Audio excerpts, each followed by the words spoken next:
So today, I think the state will give me a warning, and if it's just too much for you to observe that, please just excuse yourself from the courtroom, because any kind of emotional outburst, which I completely understand, could jeopardize my trial. And then, for the lawyer's sake, before we do that, I'll talk to the jurors about it, that this is where we're headed in the testimony, and if anybody needs a break, then we'll take a break. If the jurors need a break, we'll take a break. And but that's my job, is to protect the integrity of the process, and I'll attempt to do that. So I'll do that. Just give me the heads up when that's going to occur. Judge, this is all at once, so I'm just letting you laugh. Okay, no problem.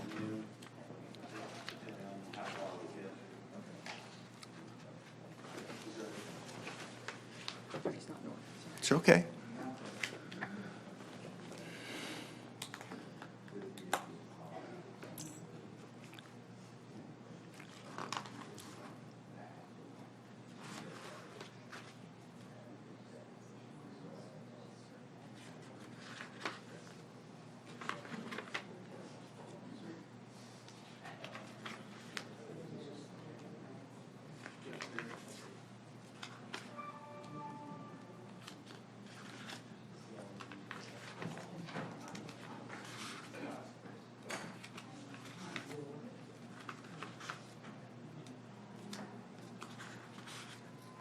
You okay?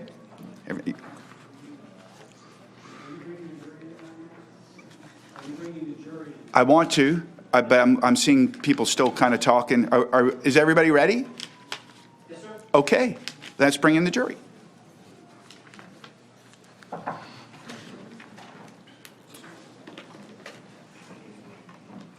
Jury enter.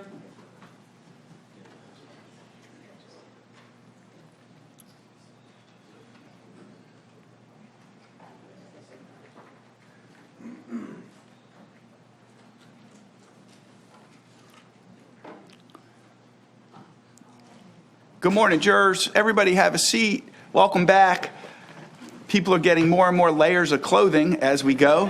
I think you're starting to figure out it tends to run cold in here, and I'm glad to see you. I want you to be as comfortable as possible. Before we get started, everybody make sure you have your pad and all your paperwork that went along with it. And then I want to ask you any issues, anything I need to know about. And everybody's promising me they're not reading the newspaper, watching television, correct? Any issues, let me know. Nobody's trying to talk to you or anything like that, correct? Any issues, tell me. Now, I do have a question for you all. I'm trying to figure something out on my end. And although I know where you live, that's my private information. I gathered at it. My question for you is, does any of you, by a show of hands, just a show of hands, have any of you used the exit that has been discussed during this trial since the trial started? Raise your hand. Raise your hand. Okay, so you remember when I read the instructions to you before we actually started the trial? I emphasized a whole bunch of things, but I didn't emphasize this one, but I'm going to emphasize it right now. Do not do any investigation of your own regarding the physical scene. So I'm going to ask all of you, I do know where, most of you, it's not an issue at all, either you live out west or down south, but there are a couple people that do live up north. And let me ask you this question. Would it cause you an undue hardship if I tell you you are banned from using that exit until this trial is over? Can you avoid that exit? Everybody? Anybody think they can't? Because what I want to know is maybe somebody gets dialysis once a week and it's right there. I use an extreme example, but I want to make sure I take care of you all. So if I order you, I hate that way that sounds, but if I order you not to use that exit, can everybody promise me that? All right. And nobody's used it since the trial has started. And nobody's ever walked the exit, taken pictures or anything like that. Okay. Because as we discussed during the pretrial, some of you knew about the case, some of you knew where it occurred, right? And I just want to make sure nobody was very curious and went out on their own. Is there anybody out that has done that before the trial started? And you're not in trouble if you have, because you didn't have my order. But we need to know. Anybody? All right, then terrific. So We're still on the state's case. I think we're ready to get started. And, Yes, Your Honor. and State, call your first witness this morning. State calls Scott Kimbark, Your Honor. Scott Kimbark, please. Scott, good morning, and thank you for your patience. Yeah, it's like a voice coming out of nowhere. Every witness, when I do that, looks around. So come on up and follow Deputy Dunkley right there. And when you get there, if you'd raise your right hand and face Mr. Clerk for me. Do you solemnly swear or affirm that the evidence you're about to give will be the truth, the whole truth, and nothing but the truth? Yes, sir. All right. You're going to have a seat right up here. The chair does roll, it swivels, but the most important thing for me is that you get the microphone pretty close to your mouth. The whole base moves, and it's obviously flexible up and down, but I'd like you to get it pretty directly in front of you and then speak directly into it. And once you're comfortable and you're satisfied, if you would tell us your full name and slowly spell your last name for us. Officer Scott Kimbark, Kimbark. Terrific. State, you may proceed. Thank you, Your Honor. Good morning, sir. Good morning. How are you employed, sir? How am I employed? I'm Yes. employed by the town of Jupiter. And for the Jupiter Police Department? Yes, sir. And what is your law enforcement experience, sir? I'm currently assigned a K-9 and have been assigned a K-9 since 2005. And how long have you been a law enforcement officer? 17 years in March. And as a K-9 officer for the Jupiter Police Department, what are your duties, sir? I have a variety of duties in Jupiter. As far as being a K-9 handler, I work normal road patrol on a night shift basis from 7 at night to 4 in the morning. And as far as K-9's concerned, we're a support role to road patrol. Anytime we're needed on a call, we'll respond, and there could be a variety of different things that we would respond to. And what's the name of your K-9, sir? My current dog now, not at that time, my current dog now is K-9 Dylan. I'm sorry? K-9 Dylan? Dylan? Yes, sir. Back in October of 2015, who was your K-9, sir? K-9 Matos. And what type of K-9 was Matos? He was a patrol K-9. Locate subjects? Locate subjects, yes, sir. He was a dual detection dog. And when you say a dual detection dog, just explain what you mean, please, sir. So his main purpose was patrol, in which we use him for criminal apprehension and various different things like that. And then his secondary purpose was explosive detection. And did you respond to I-95 and PGA Boulevard on October 18, 2015, in reference to an officer-involved shooting? Yes, sir. And when you initially arrived, did you believe that you'd be using your K-9? Once I arrived on scene, I was unsure. And what would you potentially have used your K-9 for? Prior to my arrival, at that point, Mr. Jones was not located. Is that okay? I don't want to be disrespectful. Yes, sir. Okay. Prior to my arrival, Mr. Jones had not been located. So at that point, I would have believed that I could have used my dog. And once you got on scene, did you realize that that would not be necessary, sir? Yes, sir. Mr. Jones had been located. Yes, sir. And then at that point, did the task become one of searching for an article? Yes, sir. And did you begin to search, or did you wait for another K-9 officer to arrive in order to accomplish that? Two other Palm Beach Gardens K-9 officers were responding to the scene, and based on the timeline of the incident on my arrival, I just waited for them. It wasn't necessary for me to start on And their one of the- investigation. And one of those was K-9 Officer Pierce? Yes, sir. And did K-9 Officer Pierce then take the role of being the lead and use his K-9?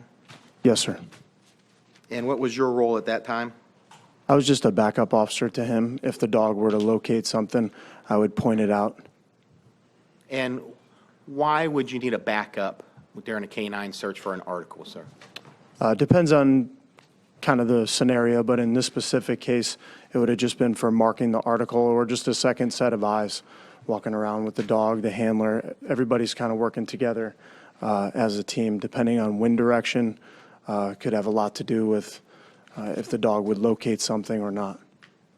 And then also by you being that backup role of, another set of eyes and marking potential evidence, does that allow Officer Pierce, Sergeant Pierce, to continue his search with his K-9 Dexter. Yes, sir. And was it your understanding that a gun may be present, sir? Yes, sir. Do you know who requested the article search? The main sergeant that was there when I got there, there could have been other sergeants around, but the main sergeant was Sergeant Sprague. And when you're searching, you're a backup. Does that mean that Sergeant Pierce is in front of you with his K-9, you're behind him? Yes, sir. And was your K-9 actually deployed, or did you have your K-9 actually in your vehicle? He was in my vehicle the whole time, sir. And was a firearm located by Sergeant Pierce, sir? Yes, sir. And do you know generally the location of that firearm? The general location I remember from the evening, it was fairly close to, there's a light pole. It was in the general vicinity of a light pole. And did you actually look at the gun, sir? Yes, sir. Did you touch the gun in any way? No, sir. Did you try to make it safe or manipulate it at all? No, sir. Did you mark it somehow? When the gun was located, I got some cones. I asked somebody for cones, or asked them if they wanted me to mark it with cones, and I put 2 cones next to the gun. Orange cone, sir? Yes. That concludes your involvement in this investigation, sir? I also pointed out 2 shell casings that were in the roadway. And do you know whether or not those are marked? Another officer that was on scene marked them with 1 cone. And when you pointed them out, did you touch those or kick those or change their position in any way, sir? No, sir. I have no further questions at this time, Your Honor. Cross-examination. You may step down, sir. Thank you very much for your patience. Watch your step. State, call your next witness. Judge State calls Sergeant Chris Karpinski. Sergeant Karpinski, please. Sergeant, good morning. Come on up, follow Deputy Dunkley right there, out to the middle. Once you get there, raise your right hand, face Mr. Clerk for me. Do you solemnly swear or affirm that the evidence you're about to give will be the truth, the whole truth, and nothing but the truth? Yes, I do. All right, you're going to have a seat right in there. Watch your step. Make yourself comfortable. The chair swivels and rolls.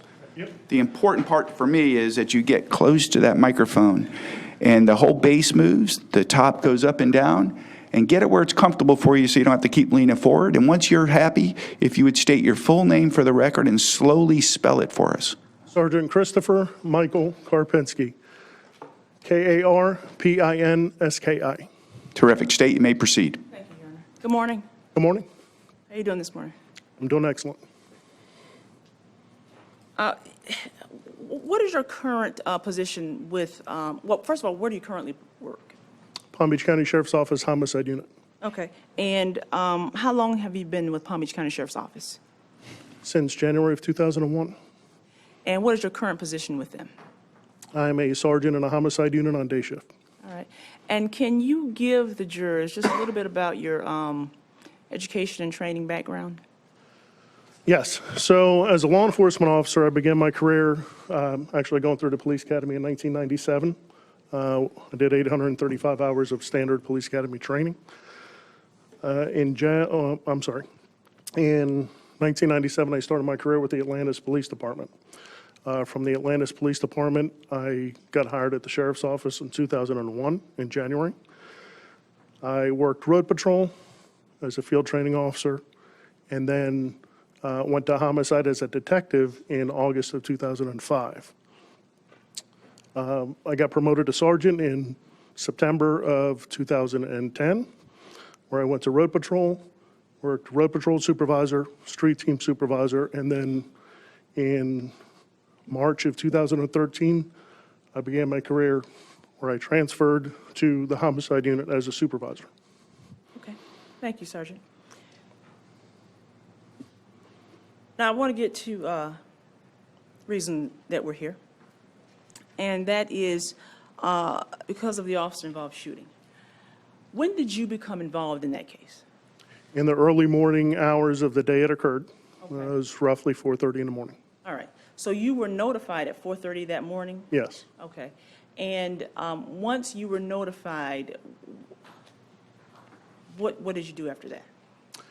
I made, after speaking to Lieutenant Poston, I got the information on generally what occurred and where it occurred, and then I called my detectives, made sure a crime scene was en route, and responded to the scene myself. Okay, so once you get the call, basically you're going out there as sergeant. Yes, So you're pretty much going out there as the person that's going to run the investigation that's going to go on out there immediately upon arriving on scene. correct. Okay. So you get everybody lined up to go out there. Yes. How long, once you got that call at 4:30, how long did it take you to arrive on scene? Approximately half hour, a little over a half hour. I received the call, I think, at 4:28, and I arrived just shortly after 5 o'clock. Okay. Was it, during that time, was it still a little dark out? It was dark. Dark, okay. When you arrived on scene, can you tell the members of the jury what you observed when you got there? In terms of, and what I mean by that, let me try to trim that down a little bit. Were there officers from Palm Beach Gardens Police Department already there? Yes, Okay. And then you indicated a few minutes ago that you contacted your people from the Palm Beach County Sheriff's Office to meet you there. yes. Okay. Can you explain to the members of the jury why is it that the Palm Beach County Sheriff's Office is responding to an officer-involved shooting that happened in Palm Beach Gardens? Well, I can only speak for what I have knowledge of, and that's basically that the administrations for both agencies decide on this protocol. I believe they want an independent investigation. Okay. And so did you guys, and what I mean by you guys, Palm Beach County Sheriff's Office, did you guys take on that task to perform an independent investigation? We did. Okay. Once you are on scene, did you start to delegate tasks to your people who arrived? Yes, All right. Now, Sergeant Karpinski, officer-involved shootings, are they handled and treated differently than, let's say, if you were to respond to a scene that does not involve an officer-involved shooting? yes, they are. Okay.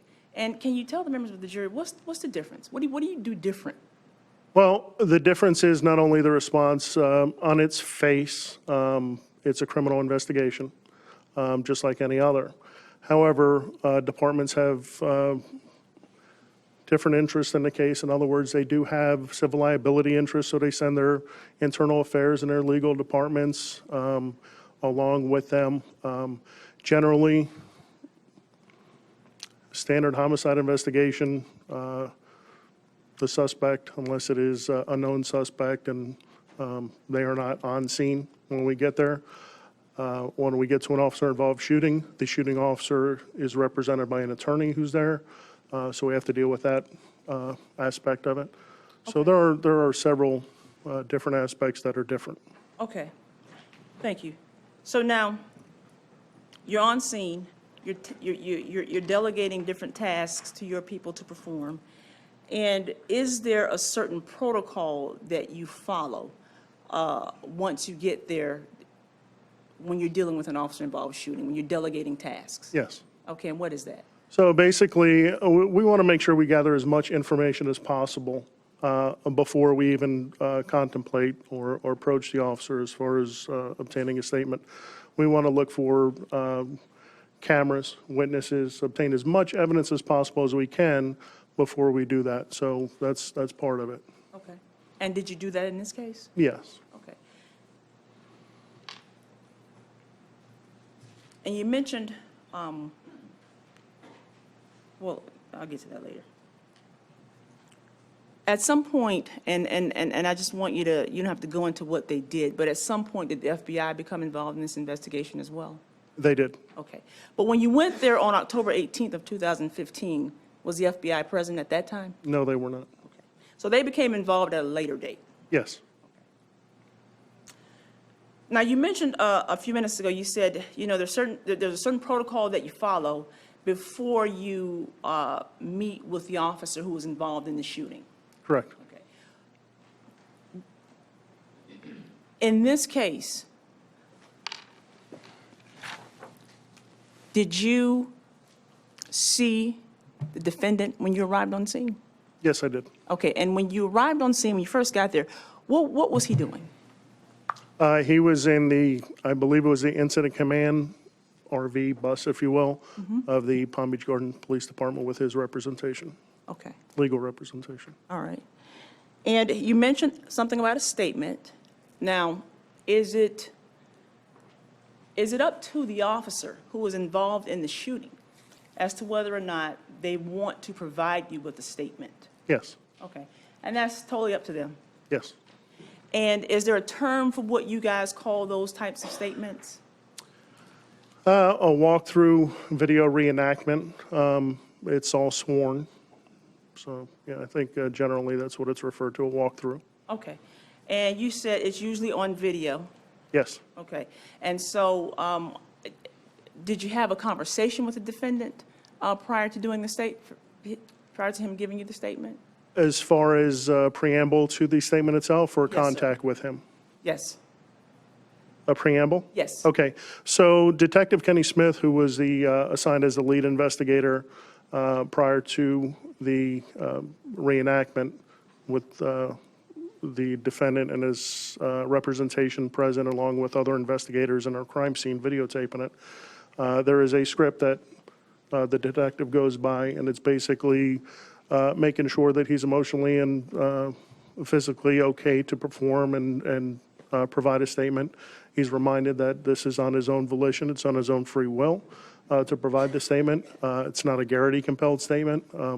So there is a script they go through to make sure that he is able and prepared to provide a statement if he wishes. Okay.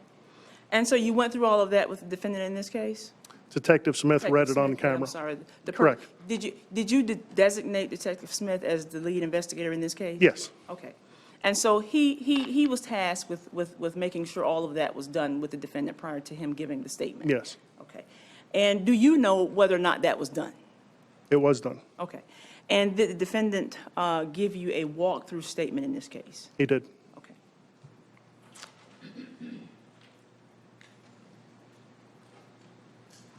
Judge, this time I'd like to, I think we have a stipulation to the walkthrough statement. And at this time, I'd like to. Okay, so there's a stipulation. What's the number? That's going to be,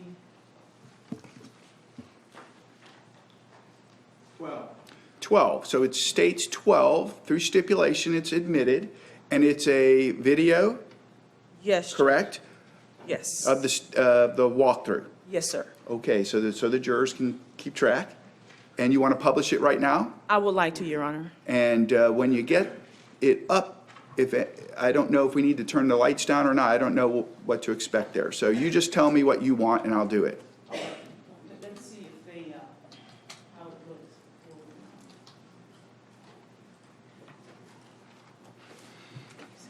I'm good, good, good, good, good.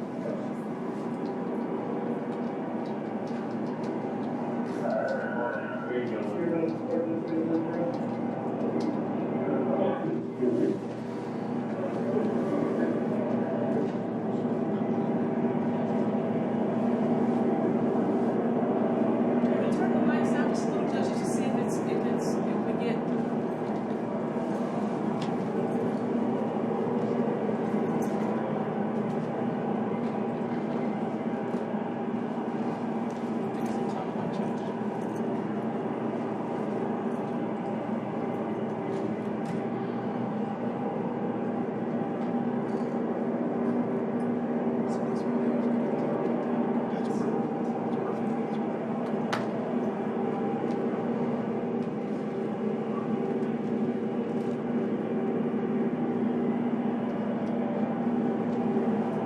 We're recording.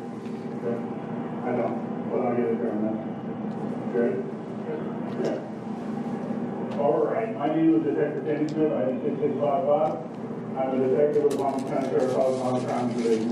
Today's date is October 18th, 2015. Approximate time is 07:50 hours. We're currently in the area of 4300 PGA Boulevard on the I-95 southbound Alpharetta on to PGA Boulevard. I'm presently investigating an officer-involved shooting.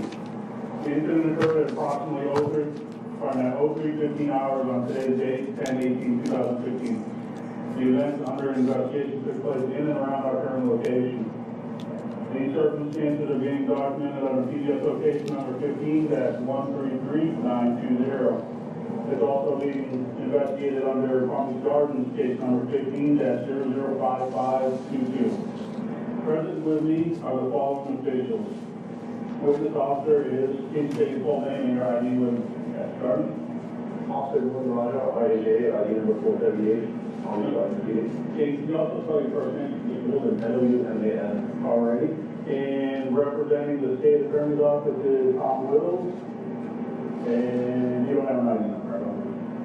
Legal counsel is, Law&Crime, DBA counsel on behalf of Officer Rush. and also present for Palm Gardens Internal Affairs is Todd Grossman. Awesome. And other investigators are going to be Sergeant Karpinski, K-A-R-P-I-N-S-K-I, ID 6682.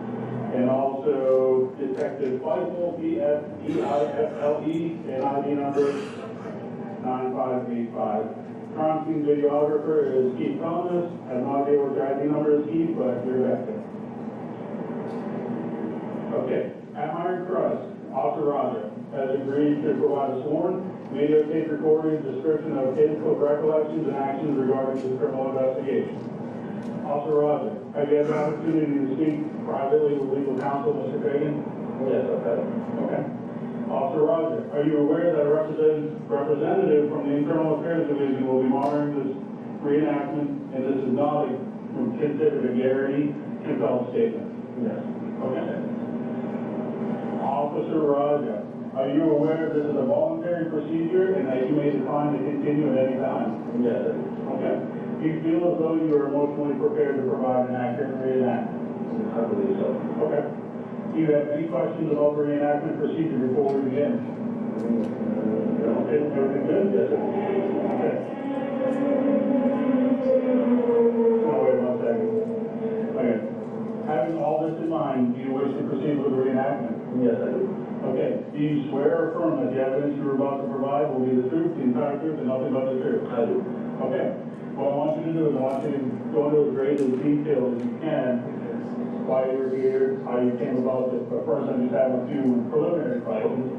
You currently work with Palm Gardens Police Department? Yes, sir. How long have you worked for them? Since April of 2015. April of 2015? Any previous law enforcement before Yes, that? sir. I was a sergeant with the Atlanta Police Department, and I started in Atlanta in 2007, and I became just wanted more. Once I talked out there, I wanted more.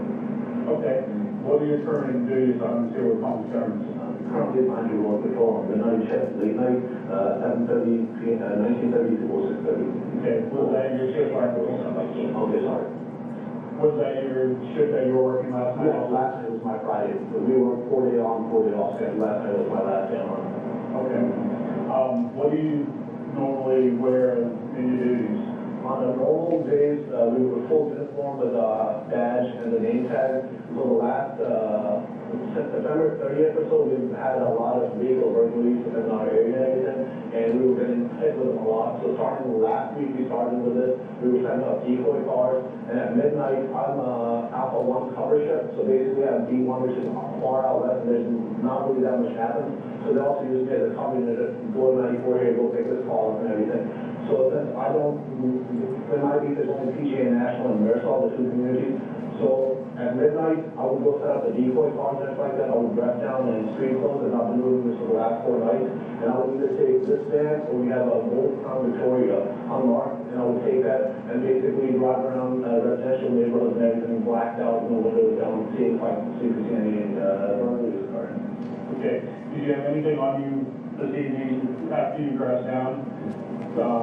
Showing that you're a police officer, you have that, Inside, first of all, I always have my wallet badge with me, police ID, which is per policy. And on top of that, inside my van, I had my tactical vest that had police in the front, police in the back, my name actually stitched onto the vest, also Raja, and I had my duty holster with me inside the thing. And the whole thing was, tonight specifically while I was in the van was, at the start of our rotation in our lineup, we were told that the nightclub right down the road on PGA RC is called Luck, and across the road is down at the bar with Dirty Martini. Luck, LUX.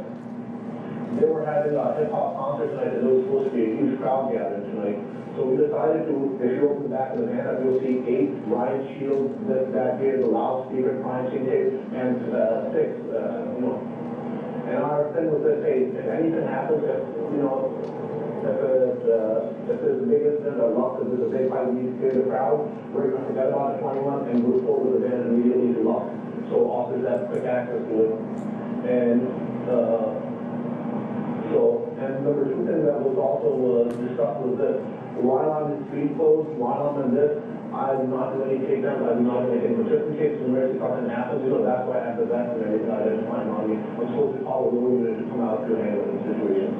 Okay, just to go back kind of quick, for other people that aren't police officers, Yes, I'm sorry.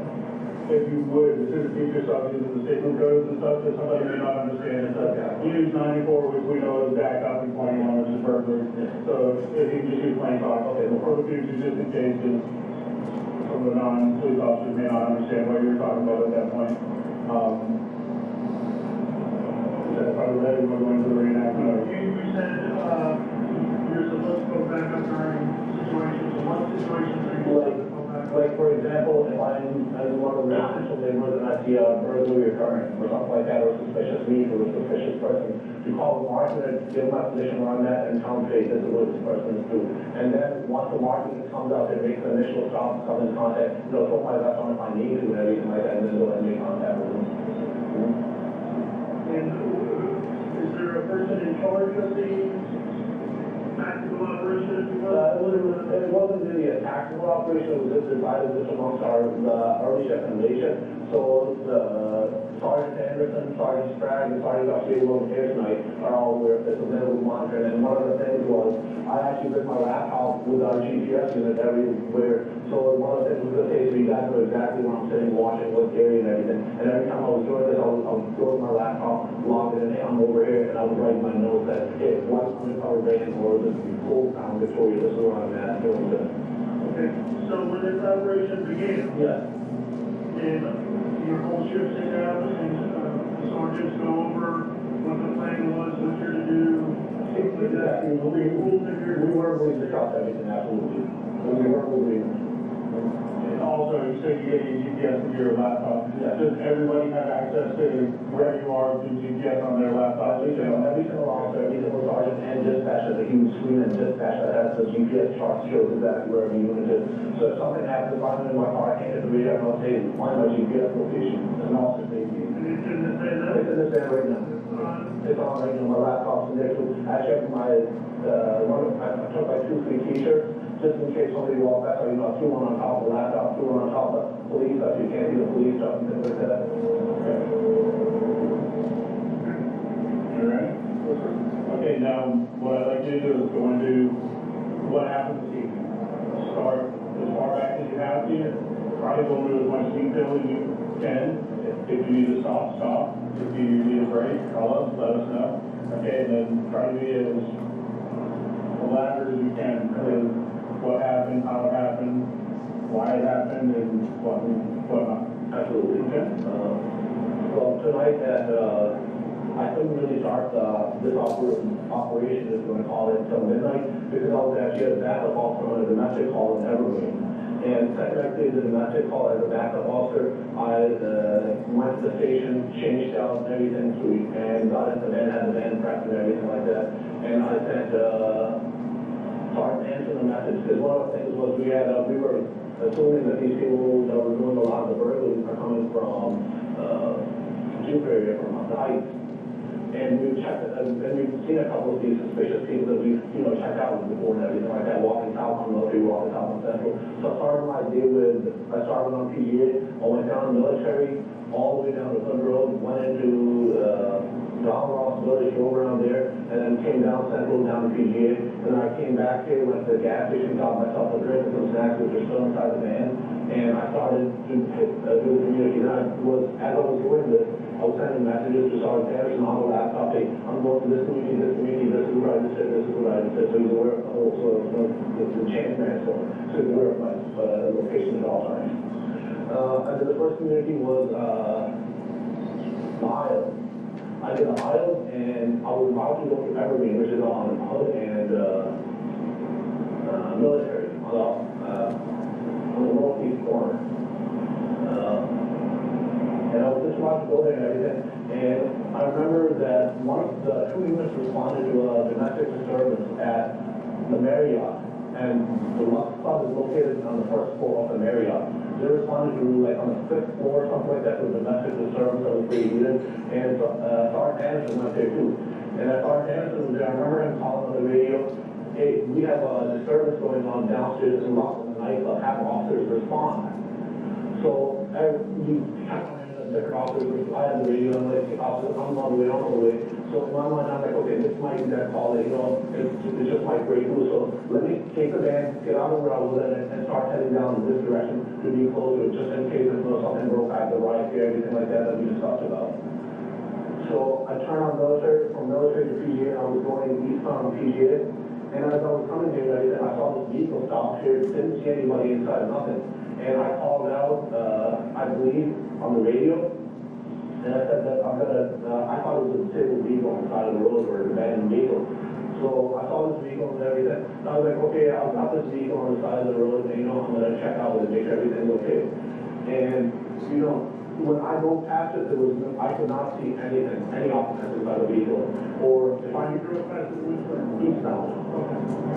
Eastbound. So I went down to the next light right there, I did a U-turn, came in here, and as I was coming in, I was like, you know, it's like, all right, this is an abandoned vehicle, this is the on-ramp. I'm just gonna pull in front of like this and park in front, and put my flashlight on, and give dispatch a tag to see if I can see the horn, maybe they'll walk to the gas station, or have it towed, do what we need to do.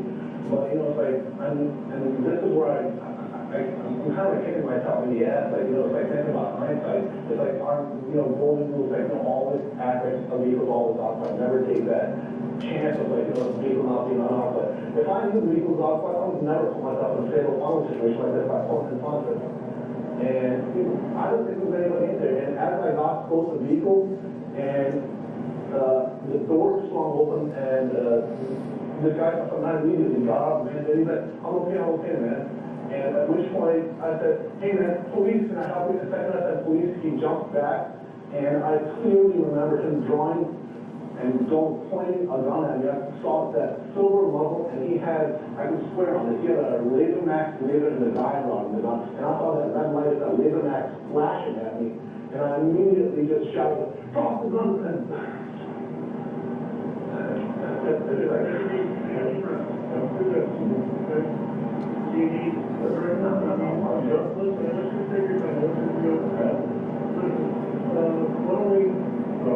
You go over here and show us where you were.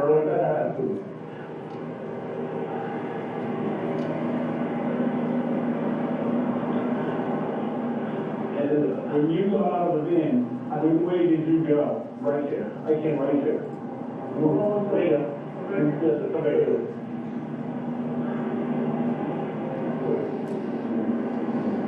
No, when you got out of the van, which way did you go? In front. This is just like how it is. Yeah. Oh, okay, go ahead. I immediately jumped up, I came right here. And at that point, I didn't have what I had on me, the only thing I had on me, because I was insane, like my gun was still inside, my duty gun, my vest was inside, and the only thing I had was my backup gun, my Department of Food backup gun, and waistband holster inside with the shirt tucked in like this. And I immediately said, hey man, police, can I help you? And at which point, that's when he jumped back, and I saw him draw the gun right at me, right after I said the word police, and it was like, bonk. And it was just, I kind of got like caught with my pants down at that point. And it just immediately said, I caught it. It's like very family flash, and tell you a pitch flash, and he just said, stop! And just immediately I moved on. I was like, stop, and he didn't, he was right there. And I remember pulling the trigger, I think 2 to 3 times, and he started running. And as he was running, I had my cell phone, and I dialed. And I still remember putting my code in, and just like this, I got, and I'm keeping an eye on this guy, and I put my code in, dialed 911, and I called dispatch right away, my name is Dan. And the whole time, I'm like, giving, and I'm yelling, screaming, I'm like, drop the gun, drop the gun, drop the gun! And as he's running, he just found like right, just a little past from where the guardrails are, and he does this number, and I see his whole body spin, and I saw like a flash, a silver flash, like a metallic flash, come at me, and in my head, I immediately fucking said, hey, Douglas, and I picked that front side right to the center mat, and I just pulled the trigger 3 times, and I saw him drop, and I saw something silver fall.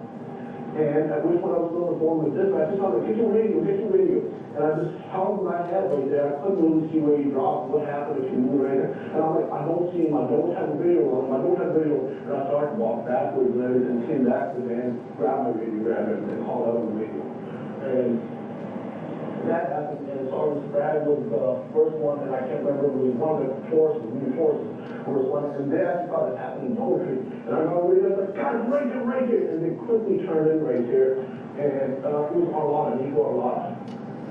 And Arlotta had his rifle pulled up his Bragg, and I'm like, I'm off by from right there. Yes, sir. This is for you, I'll take you for a okay? I'm having trouble, you're fast talker, Yeah. you're explaining everything. I want to be able to understand, make sure everyone's good. But I want to also give you a break from trying to get some oxygen. I'm sorry, just, that's why we can't talk to me, that's all.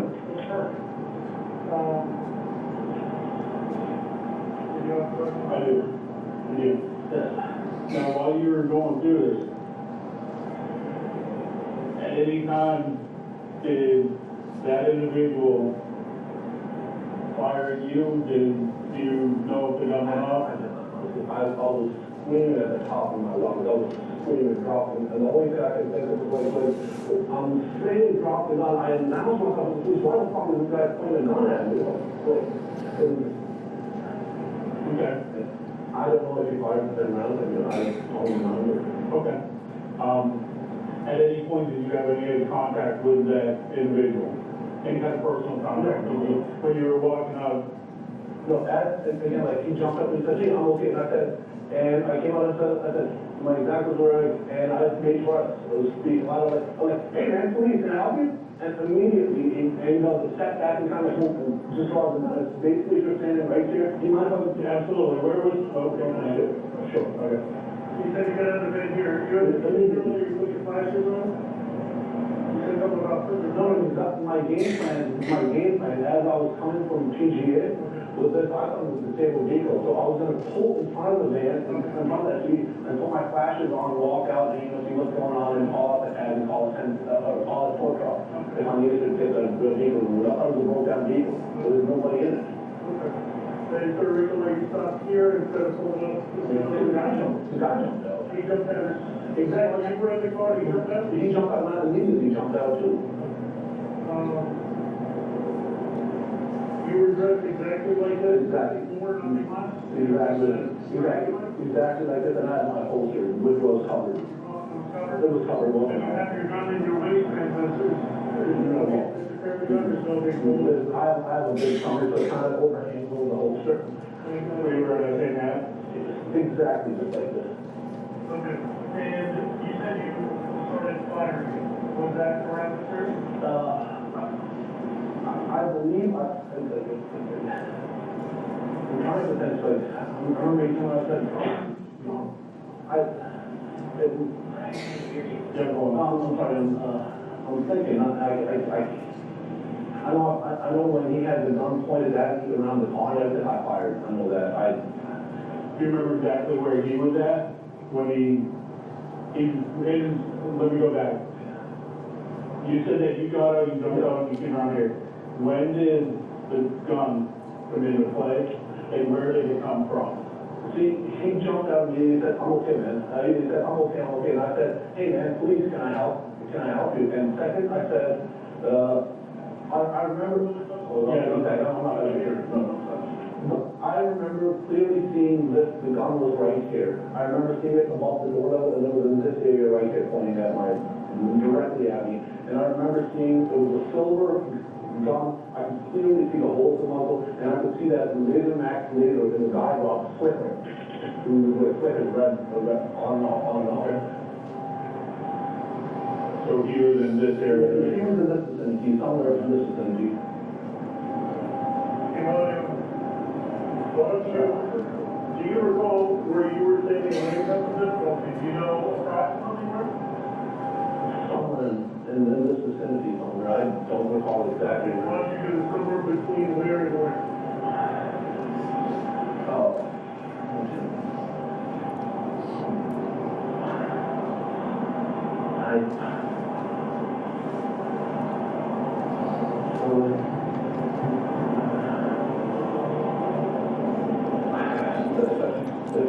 say something, I would probably say about like in this region right here. This Well, anything that's why I asked you the question. So, if you're saying where your target is, and somewhere between there, it's somewhere in this area right here. but just at the western boundary of the possibility of bringing. Okay, about here, let's see. And put this at the eastern. And take your time and read how you want.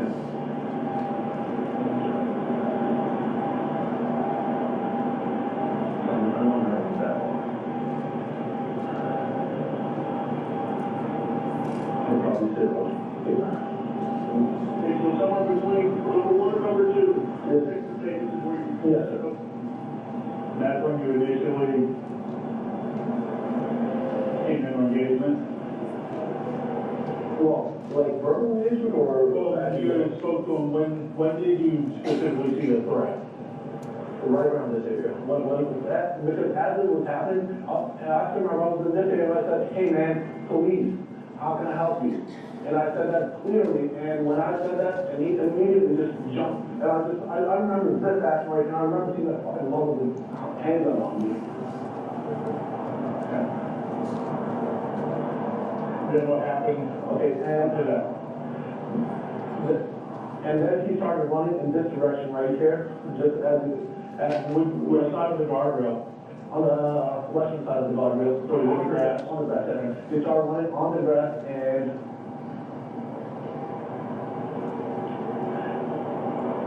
comes to me.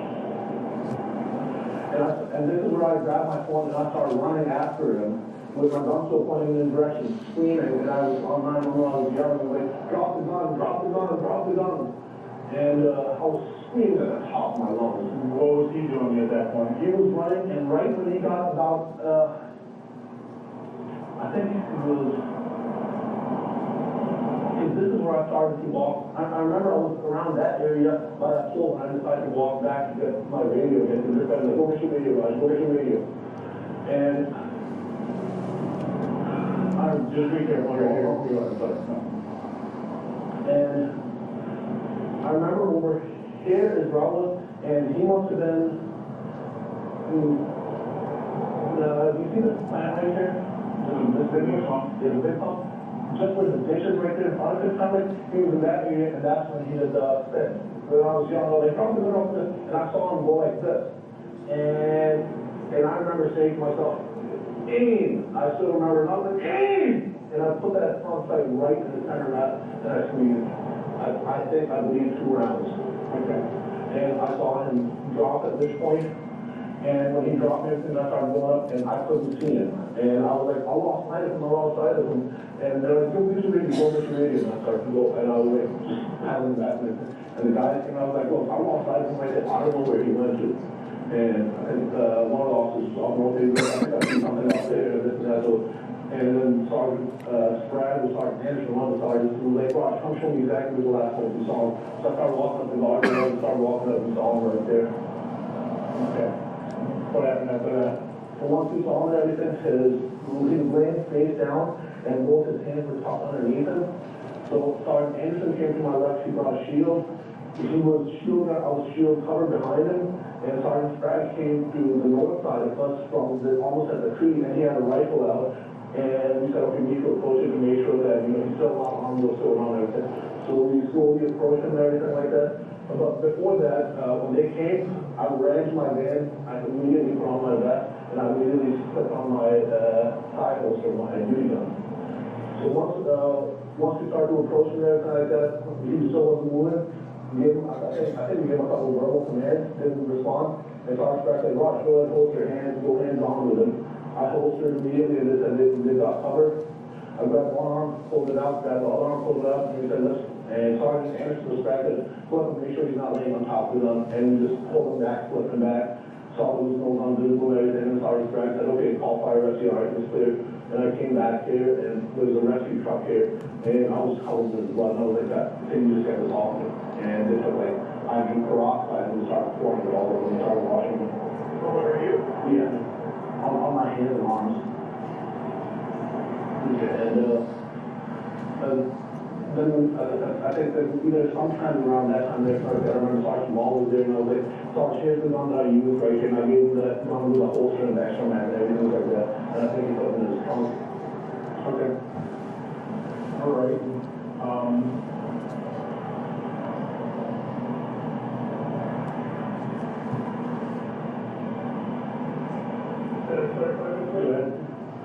The shirt you have on? Yes, sir. The shirt you have on? Exactly just like this. On the inside out? Inside out, because it's a shirt with the American flag on it, Okay. and the night before I had a green shirt, like this with American flag on the office or what, like that gives you away the top, you got a flag on it, well, like, ah, they're just looking inside out. So I put just, Talk about conditions. Right now, I can see you, there's no street lights on, the prison, you can see. Tell me about the conditions of 315. up front, when I was right there with him, I could see him crystal clear. But when he started to run away from me, all I could see was a silhouette, and I could see his face, I could see it, and I could see his like body movements and stuff like that. He was wearing a black shirt, but you could he wasn't really that dark black skin. Like he was like just maybe a couple of shades darker than me. So you could make out this is where his shirt stopped, this is where his arm stopped, and I could see him turn. And I could have sworn I saw that, like, that silver thing, like, when he turned, I saw something silver in his hand turn, and that's when I went, hey, and squeezed off the 2 rounds, and the whole time I'm on the phone with dispatch. You said he pointed, he pulled the gun at you and... Oh, right up, yeah. Or And it had the center, yeah. And you said, you described it as what? I saw a silver muzzle, I could clearly see the bore side hole, and underneath it, where the dive rod goes with the handgun and everything like that, he had a max laser which blinks.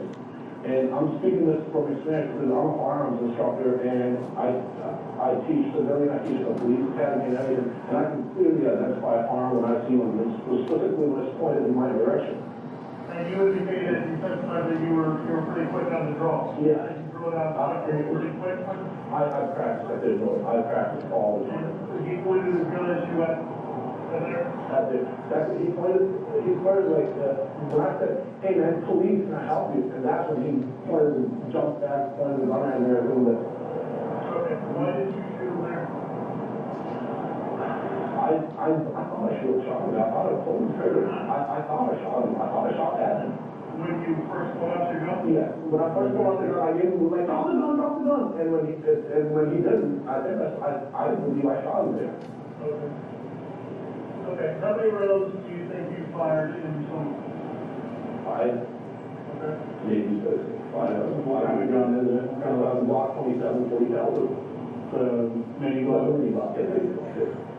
And did you, when he pointed the gun at you, when you pulled your gun and you thought you fired, could you, at any point, either there or down there, see if, muzzle flash, you're familiar with muzzle Yes, flash? absolutely.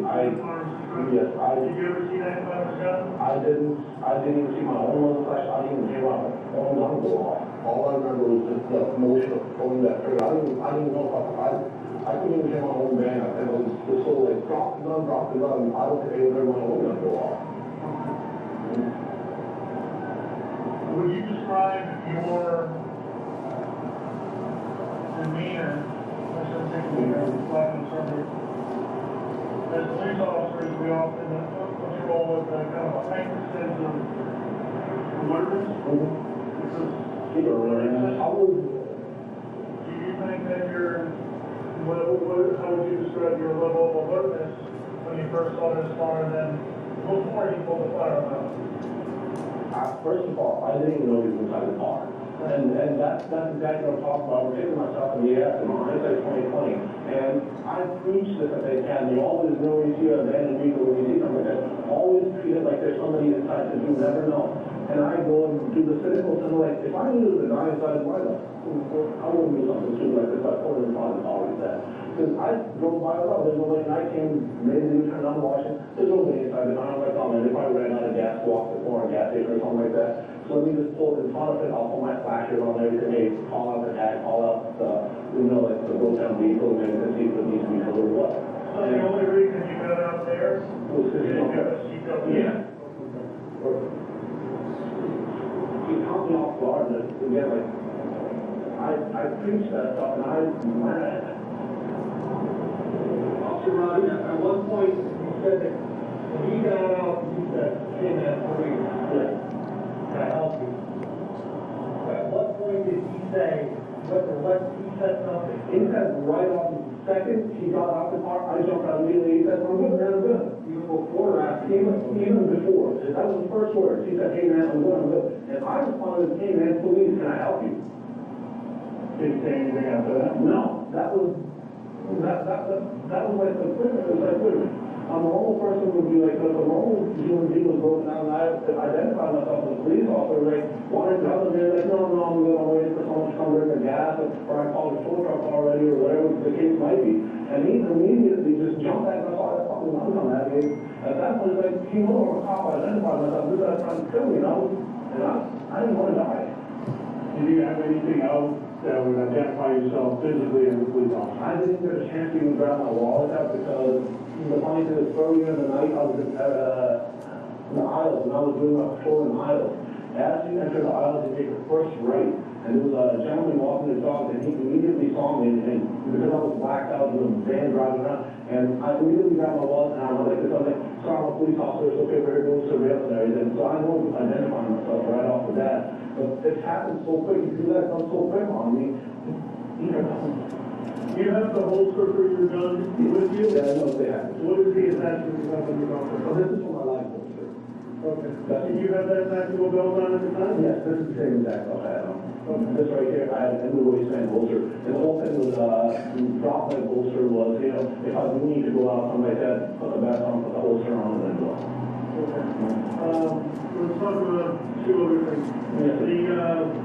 When you said you where you shot up there, when you first pulled the gun at you, did you see that it had an impact on him? Did you notice? Were you watching him?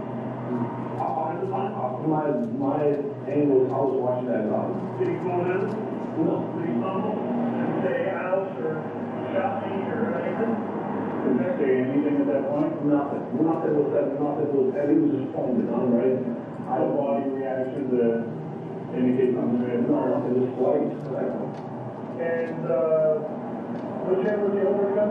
Right. And again, do you remember where it came from? He was like, again, like my view was blocked on that door, so I couldn't tell if he had it in his waist, if he had it in the door, if he had it on the seat. I remember seeing that thing coming right at me. When he ran, was he full strength? I saw him running. Not fast.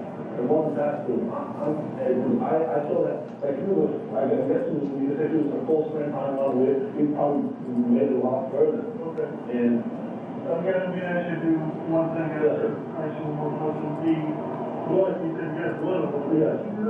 When we went, once we found his body and everything, and it was only me, Sergeant Sprague, and Sergeant Anderson, and when we saw his body, we flashed the light on him, we were up there at the guardrail, right kind of like, where this emergency truck is at there. And we looked down, we're like, oh, there he is, his hands were caught underneath him, we couldn't even see his hands. So one sergeant said, we need to go make sure that he's you know, that he's not alive still, he's not holding on to the weapon or anything like that.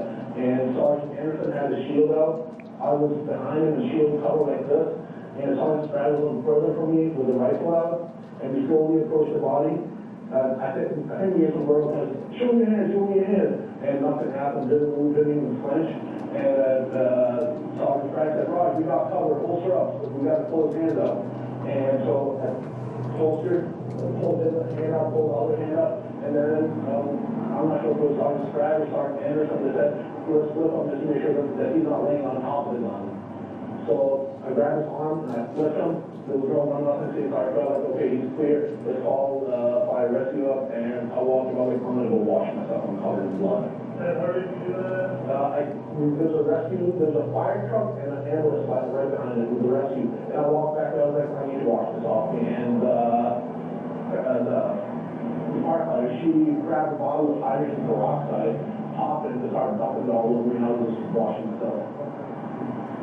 I'm gonna go back on when the gentleman was rolled over. Did anybody check him? Did you see anything around him? We just kind of like did this and everything, our next, like, we need to get out of this, we shouldn't stand with this crime scene anymore. You did see anything? And I was there, you didn't hear it, no. Okay. Was that left here when was it happened? No, this truck was like way towards the end, they just needed more lights, so they called it. Just making sure. And, do you have anything to do with recovering any piece of evidence around you? Whether it be shell casings or guns or anything like that? Second that happened, second I washed my hands, Sergeant Anderson was like, Roger, you need to be with me, and he took me, do you see where those officers, where those guys standing right there on that car? Right there, and I was there for the rest until our command up. And, no, yeah. Did you get into a car or were you still So I outside? was outside the car the whole time, so the command bus, our command bus came, I got it, our command bus, and then your command bus came, I switched over to yours. Okay. What's the first thing you did when you yelled police to him? Second, I said, hey man, police, he immediately just stepped back, and I remember clearly seeing that gun over that old plane right at me.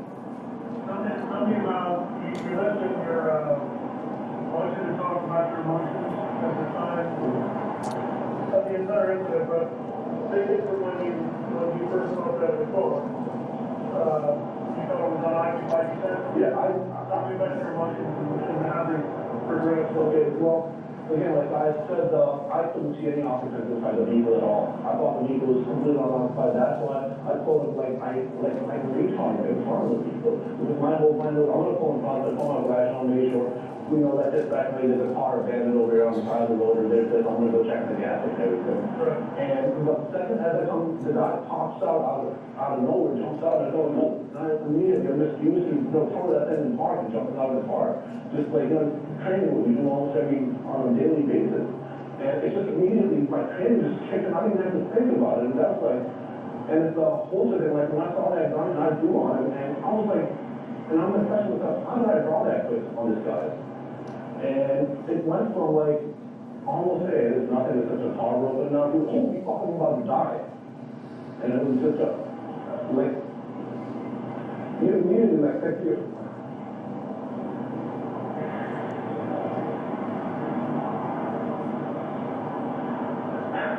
Then all I could think was this, the night before, I went home, and my wife saw me, and she's like, what are you doing? I was like, I was doing surveillance class, and the first words out from us, what's your best? I'm like, honey, she's inside the van that's next to me, if I need it, I can throw it on and everything. And all I could think was, fucking pissed, man.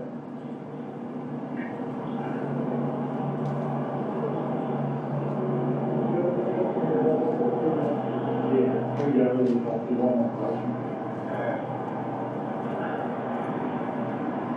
You okay? Yeah. Now, when he got out of the car, how did he get out of that car? Did it look like he was just opened up the door and stepped out?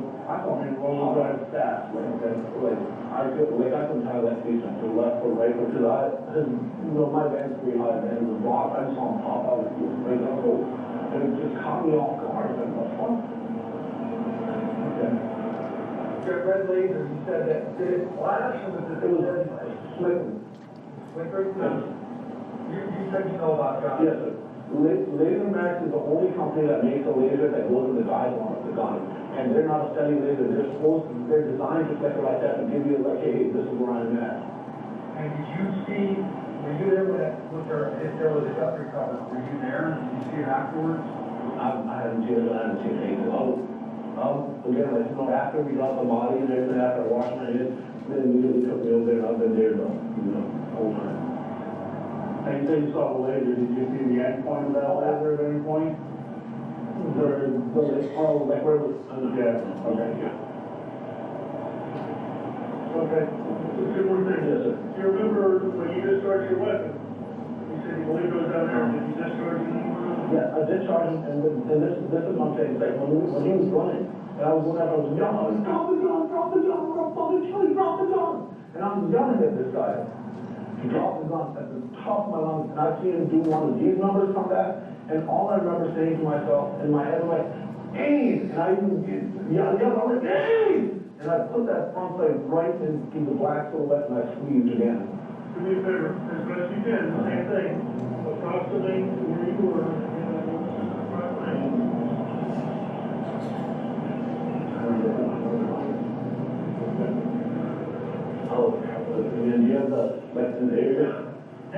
did. Now, which one is this? Because you were in test run earlier, you shot twice.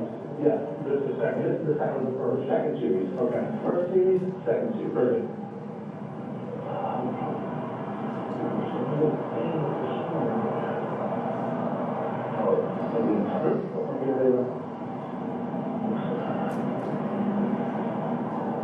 Oh, yeah, this is somewhere around here. Somewhere in this. Because I remember I didn't hug the dog, I remember I was coming wide. And I remember yelling aim. So then this Generally. Okay. At what point was you putting into that thing? Running back with the turn, He was running from me, and he did one of these numbers. where? We're out of it. Where was he at that point? Yeah. Yeah, absolutely, yeah.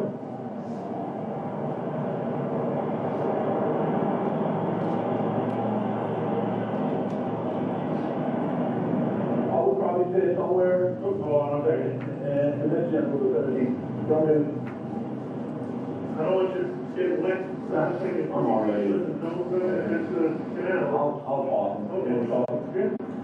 All right. Just a process. This is the process, I would say probably from about here to about this area. Right. So right in that area. Right in where he was when that's when he was, he turned around and he just went like this, and I was like, and I remember yelling, hey! And just. When you spun, you saw the barrel again. Yeah, I saw that, I saw him, I saw this, no, I saw, the biggest thing is the physical thing. Again, from like training experience, the deep round farm, the teaching farm, everything like that. This is the physical thing, somebody running instead of looking back, versus when they see a whole body thing, you see that come up like this, he's holding the fucking gun, he's trying to kill me. Did you see one at that point? Yeah, I saw something, and then he dropped, and that's when I saw something silver fall. Okay. So last thing we can do is now really look through the back to the floor.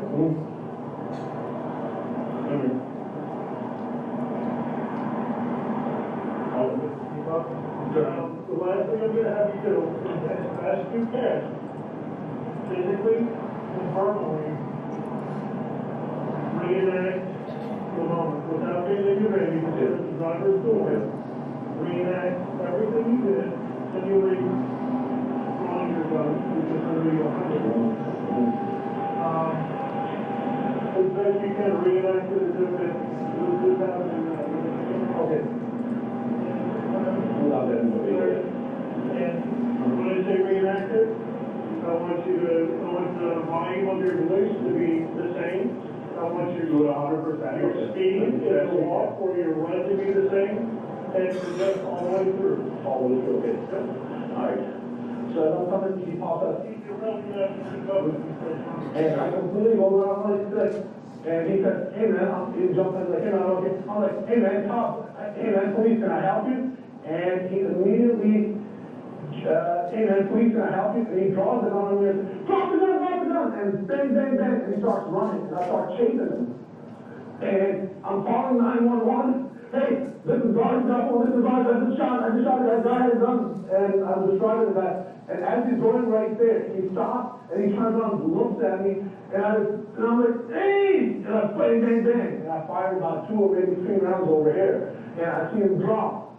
And I come up a little bit more, and I'm still on the phone. I slow down, and then I couldn't see him anymore. And I was like, I've lost sight of him, I don't know where he is. And they're like, go back, get your radio. And I just started walking backwards, ran back and got my radio.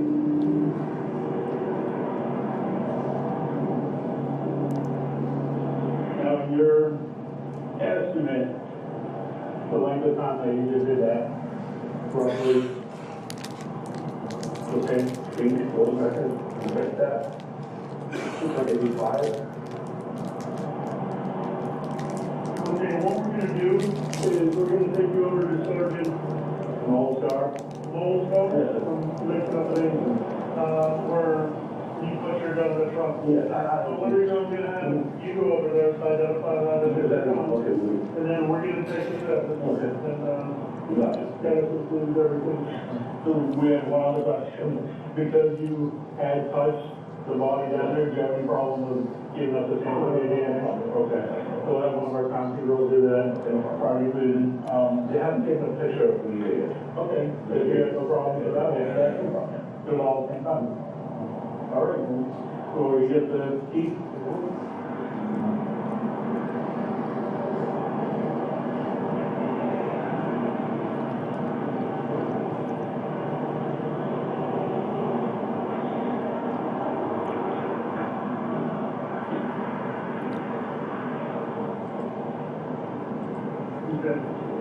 That's it right So here. the phone reassured me he has no other handguns in the car, so this is your gun? That is my handle right there, that's my off-duty, that's my personal block myself. Okay. Since the incident, and before you gave it to Sergeant Ball, did you reload your weapon? No, sir. Did you tamper with it? Did you take cases down or pull it down? Nothing? Nothing, sir. Okay, got anything out here in the road? Nothing at all, sir. I think I know the answer I was going to say. Was there any physical contact between you and the suspect? No, sir. He never grabbed you, you never grabbed him? No, sir. No, besides the end? Yes, yes. Okay. We're getting inventory with your person? Oh, sorry. If you want to bring it over here, that'd be fine. Put it there.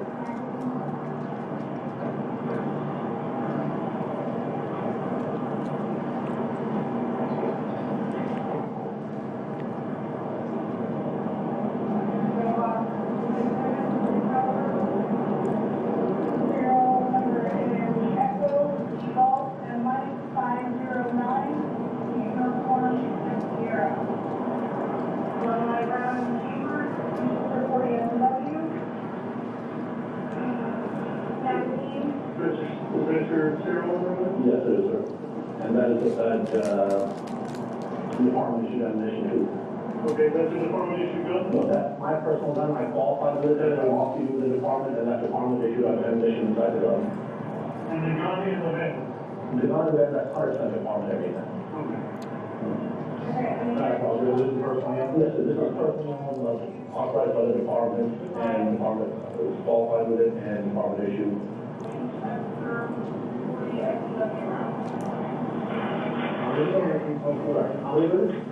There are 3 live, 3 active around from the vehicle, and then 1 live round from the. How do you usually load your weapon?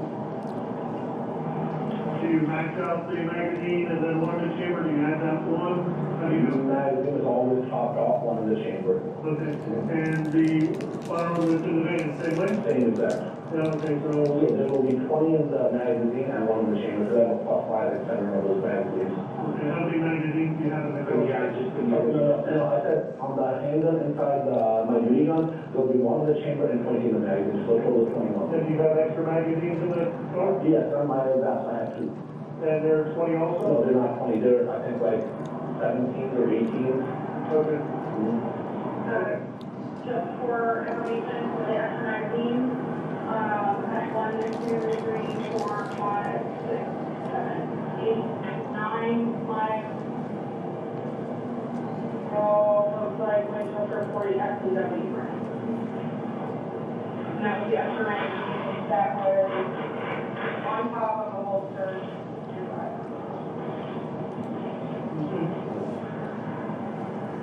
That's what, any other questions? Other than that, you think over this one? Yes. So the guy's running a nutshell, and he turns around.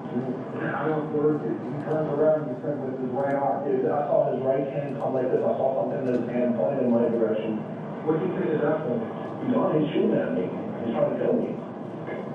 And exactly, that's when it's like, the thing like, came to me, like, and I remember picking up that front sight, putting it right in the silhouette and squeezing it. Have you ever seen this guy before, do you know? Never. You ever seen that vehicle before? No, sir, never. When you said, police can't identify yourself as a police officer, Yes. any other time during this whole incident, did you say police? I don't know what to tell you. I don't know, I remember remember screaming, drop the gun, drop the gun. I remember saying that. I'm sure I probably said, police, drop the gun. You don't remember? I don't remember, yeah. Okay. Good. Thank you very much, sir.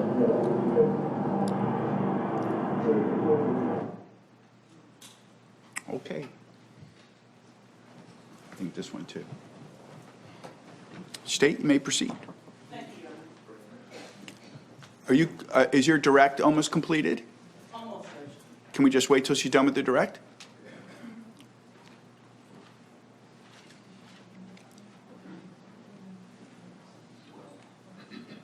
Judge, at this time, we have a stipulation to that video walkthrough coming in as states 12. All right, I admit stage 12. Thank you very much.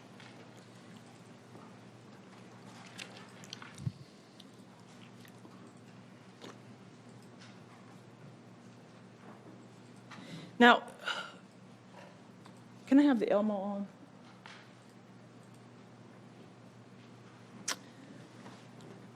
The person who was, Sergeant Karpinski, the person who was actually with the lanyard on, and who was kind of asking the questions in the beginning, shorter guy, was that Detective Kenny Smith?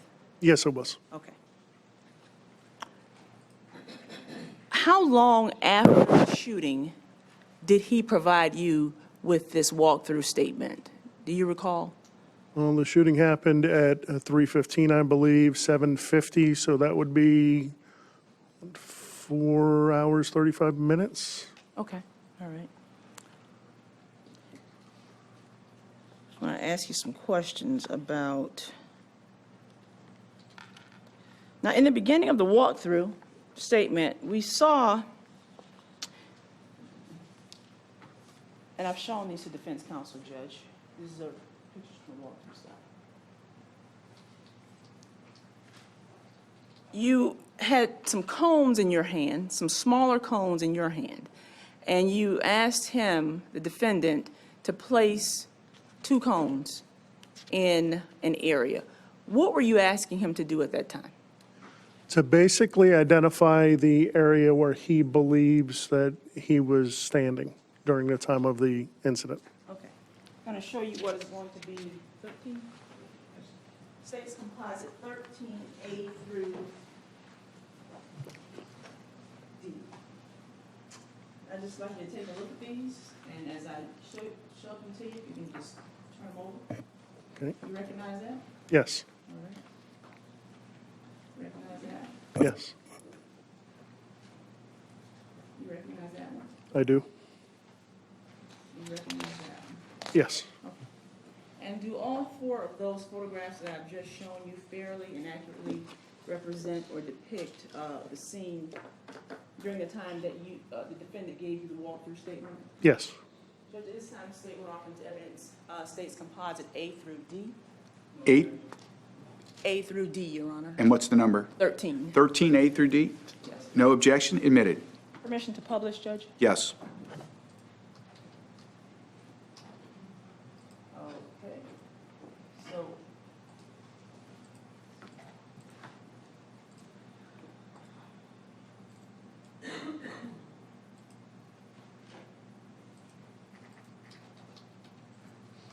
Thank you. Okay, so that cone number 1 that we're looking at, that would have been the first cone that you, small cone that you would have given him. Yes. And what was he instructed to do with cone number 1? To place it, to use it to mark the area furthest to the west of, any area possibility that he was standing in. In other words, the furthest west he was standing, that's where that cone, Okay. that was what the instructions were to do for Okay. him.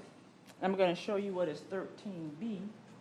And this is just another vantage point of that cone, kind of zoomed a little farther out. But that's the same area where he had cone number 1. Yes, Okay. I'm going to show you 13C. Now, 13C reflects cone number 2. You see that there, Sergeant Karpinski? the orange cone weighing the distance near the closest to the van, correct? Yes, sir. Yes, Okay. And what was he asked to do with cone number 2? He was asked to put that at the eastern boundary of the area of possibility where he was standing. Okay. So where we have cone number 1 and cone number 2, those are the places, those would have been, that's basically the general area where he's telling you, look, when I pulled up, guy popped out, and I jumped out of my vehicle. When I jumped out of my vehicle, I came either where I was either where cone number 1 was or cone number 2 was when I fired my weapon. Sustained. Rephrase. Sure, Judge. When you asked him to put cone number 1 down, okay, what do you recall him telling you? When you asked him to place cone number 1, where you placed it? Yeah, right.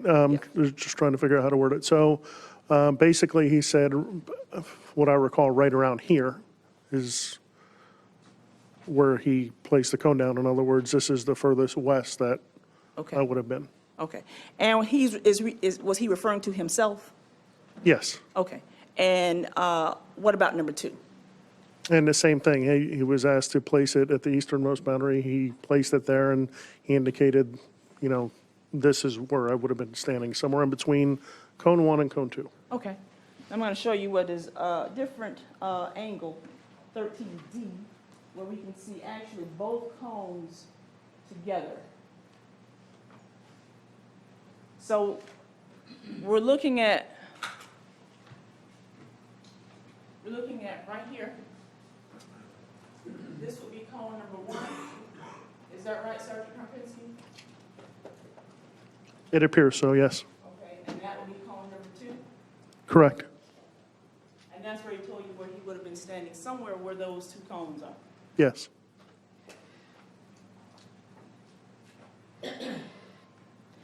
Now, when he provided that walkthrough statement to you, Sergeant Karpinski, at the time he gave you that statement, were you aware that there was a roadside assistance call? No. All right. So you had no idea that that existed? No, ma'am. At some point, did you become aware that there was a phone call? Yes. All right. And can you tell the members of the jury, when were you made aware that Corey Jones was on the phone trying to get a tow truck, and apparently the line remained open when this incident went down? During the course of the preliminary investigation, I believe we did some interviews where that became a possibility, but we were notified of the recording that next Friday. And did you have an opportunity to listen to the recording? Yes. All right. When you listened to the recording, did you think back to the walkthrough statement that the defendant had given you prior to you learning that there was a roadside assistance call? Yes. All right. And when you compared those 2 things together, did you learn that there were some discrepancies in the statement that the defendant initially provided you? Yes. Grounds?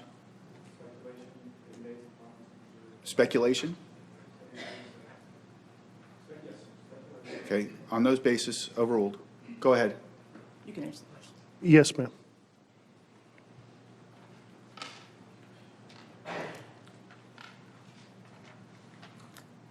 And can you talk about what those discrepancies were that you can recall after you listened to the roadside assistance call, Sergeant Karpinski? Sustained.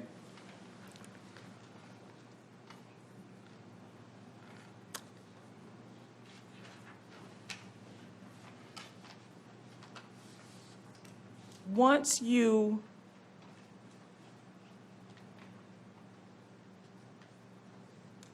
learned that there was a roadside assistance call, after you got that roadside assistance call, what did you do? What actions did you take after receiving the call? Like, what was your next task with the phone? After being notified of the recording, Yes. well, I took several steps. We received it on a Friday. I notified my chain of command on Monday of its existence. Okay, And then we took several different steps with it. When the FBI came on board, they were tasked with trying to do their best to enhance the audio of that. We reviewed the audio, the entire audio, many times, okay, as far as trying to make sure that what we heard was accurate, okay. And you said you reviewed that many times? many times. So let's talk about the roadside assistance call for a minute. You heard the shots being fired during the call? Yes, all 6. All right. And when you heard the first 3 shots, can you tell us, can you describe for us, like, how were those shots fired? How would you describe the way those shots were fired? I'm going to give her a little leeway. Based on what I heard, the first 3 gunshots were fired in relatively rapid succession. The second 3 were a little more spaced out, I believe. Now, after you heard the first 3, you then spoke about the second 3. Was there a delay in between what the third shot was and then what began the set of 4, 5, and 6? Yes. Okay. And do you know how much of a delay was between shot number 3 and what began 4, 5, and 6? I'd have to review the records, but 10 to 12 seconds to be safe. Judge, may I have a moment, please? You may. I'll give you more than a moment. There's going to be some cross-examination, correct? Okay, I'll give you more than a moment. We'll take our break. We've been going pretty straight through. Jurors, give you a chance to go back there, use the facilities, get a coffee, snack, whatever you want. Remember, don't talk about the case. Watch your step. Did we get that chair moved? We did. All right. Hey, thanks, Deputy Dunkley. And we'll have you back in about 7 minutes or so. And just don't talk about your testimony. You can take, if you want to use the restroom, you can. Just don't talk about your testimony with anybody. And we'll take about a 7-minute break.